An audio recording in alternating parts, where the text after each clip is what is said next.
Bismillahirrahmanirrahim. Assalamualaikum warahmatullahi wabarakatuh. Perkenalkan, nama saya Dimas dari Prodi Ilmu Kelautan STK 220006. Baik, di sini saya akan membacakan tugas PPT dari kelompok 1. Baik, yaitu tugasnya yang berjudul tentang elemen dan proses pengelolaan wilayah pesisir dan lautan secara terpadu atau biasa disingkat PWPLT. Definisi PWPLT: pengelolaan wilayah pesisir dan lautan terpadu.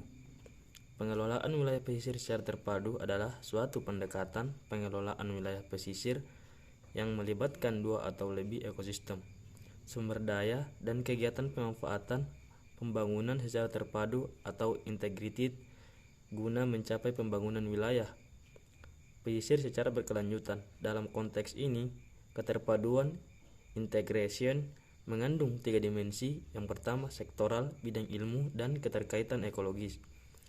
Slide kedua yaitu strategi pengelolaan wilayah pesisir dan lautan secara terpadu. Pengelolaan wilayah pesisir dan lautan secara terpadu memerlukan informasi tentang potensi pembangunan yang dapat dikembangkan di suatu wilayah pesisir dan lautan beserta permasalahan yang ada, baik aktual ataupun potensial. Untuk mengimplementasi PWPLT pada tataran praktis, kebijakan, dan program, maka ada 5 strategi, yaitu yang pertama, penerapan konsep pembangunan berkelanjutan dalam PWPLT. Yang kedua, mengacu pada prinsip-prinsip dasar dalam PWPLT. Yang ketiga yaitu proses perencanaan PWPLT. Yang keempat, elemen dan struktur PWPLT. Yang kelima yaitu penerapan PWPLT dalam perencanaan pembangunan daerah. Slide selanjutnya yaitu keunggulan PWPLT. Yang pertama, PWPLT memberikan kesempatan masyarakat untuk membangun sumber daya pesisir. Yang kedua, PWPLT memungkinkan untuk memasukkan pertimbangan tentang kebutuhan aspirasi masyarakat.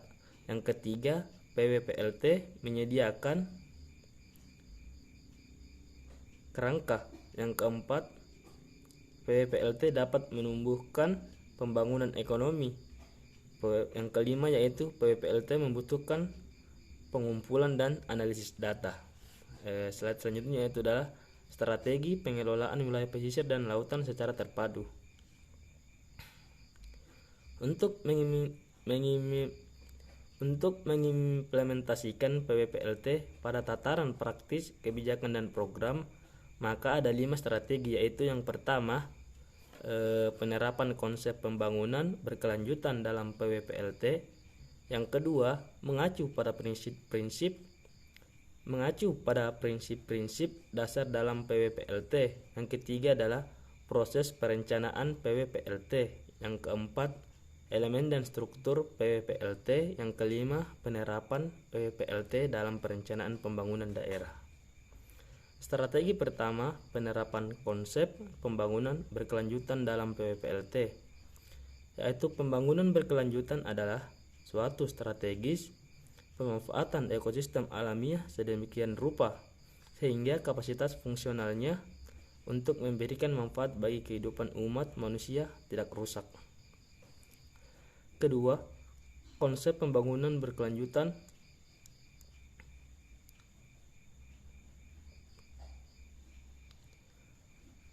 terdiri atas 4 dimensi, yakni pertama, dimensi ekologis, bagaimana mengelola segenap kegiatan pembangunan yang terdapat di suatu wilayah yang berhubungan dengan wilayah pesisir agar total dampaknya tidak melebihi kapasitas fungsional. Yang kedua, dimensi sosial ekonomi. Secara sosial ekonomi, konsep pembangunan berkelanjutan mensyaratkan bahwa manfaat atau keuntungan yang diperoleh dari kegiatan penggunaan suatu wilayah pesisir serta sumber daya alamnya harus diprioritaskan untuk meningkatkan kesejahteraan penduduk sekitar kegiatan atau proyek, terutama yang ekonominya termasuk lemah, guna untuk menjamin kelangsungan pertumbuhan ekonomi. Dimensi sosial politik, mengingat karakteristik permasalahan lingkungan tersebut, Maka pembangunan berkelanjutan hanya dapat dilaksanakan dalam sistem yang suasana politik yang demokratis dan transparan. Dimensi hukum dan kelembagaan. Persyaratan yang bersifat personal ini dapat dipenuhi melalui penerapan sistem peraturan dan perundang-undangan yang berwibawa dan konsisten dengan penanaman etika pembangunan berkelanjutan.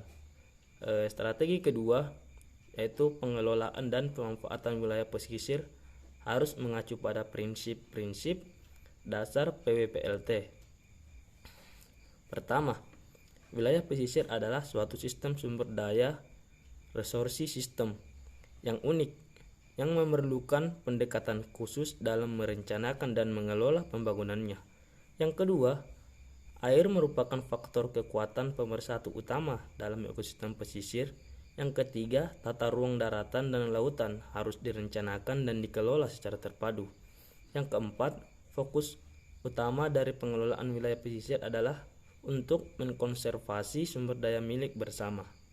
Yang kelima, pencegahan kerusakan akibat bencana alam dan konservasi sumber daya alam harus dikombinasikan dalam suatu program PWPLT. Strategi ketiga yaitu proses perencanaan PWPLT. Pada dasarnya ada 3 langkah, yaitu perencanaan, implementasi, dan pemantauan dan evaluasi. Secara jelas, ketiga langkah utama tersebut diilustrasikan dalam diagram alur proses perencanaan pembangunan berkelanjutan wilayah pesisir dan lautan di bawah ini. Strategi keempat, agar mekanisme atau proses PWPLT dapat direalisasikan dengan baik perlu dilengkapi dengan komponen-komponen yang diramu dalam suatu piranti pengelolaan manajemen arrangement sebagai raganya. Keberhasilan PWPLT memerlukan 4 persyaratan utama, yaitu kepemimpinan pionir atau initial leadership. Yang kedua, piranti kelembagaan. Yang ketiga, kemampuan teknis atau technical capacity dan alat pengelolaan.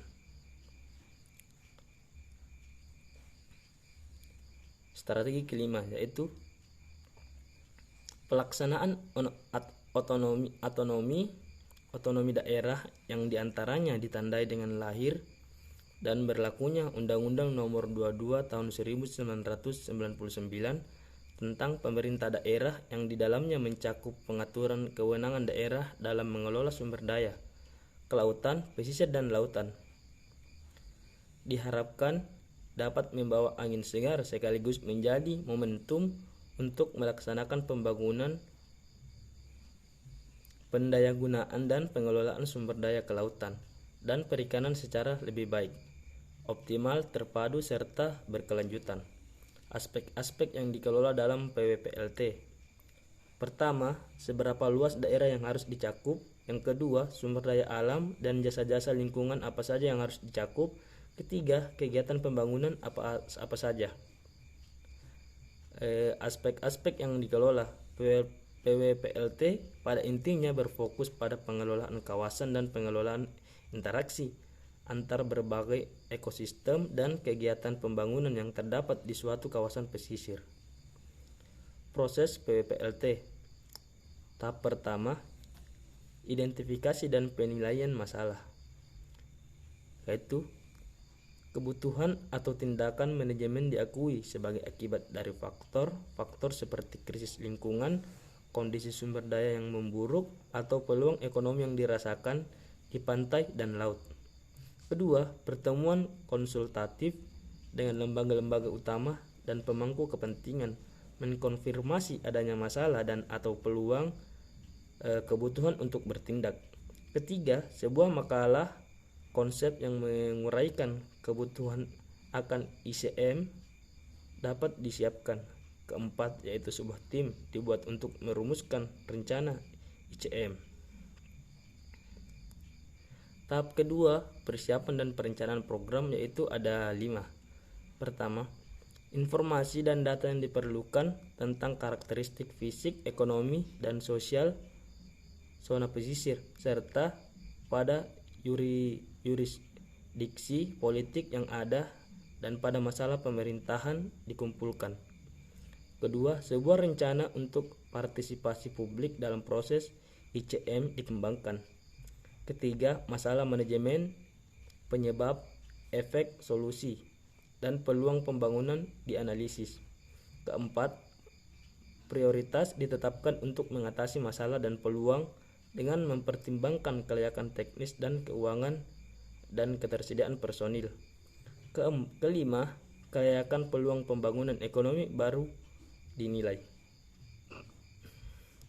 Tahap ketiga, adopsi formal dan pendanaan, yaitu ada 5. Pertama, kebijakan, tujuan, langkah-langkah manajemen baru dan proyek awal diadopsi.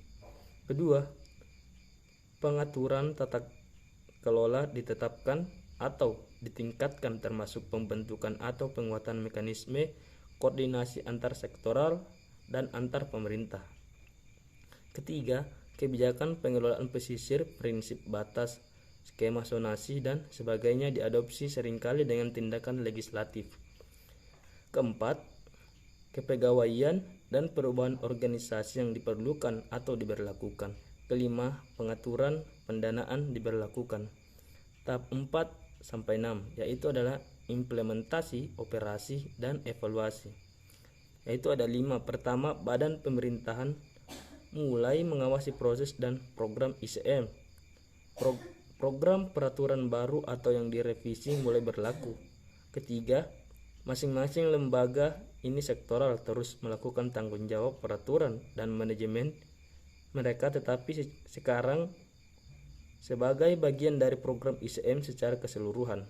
Keempat, proyek-proyek khusus dirancang dan dilakukan sehubungan dengan peluang ekonomi baru di daerah pesisir. Yang terakhir yaitu adalah program pemantauan dan evaluasi kinerja dimulai. Baik, sekiranya sampai di sini saya dapat membacakan materi.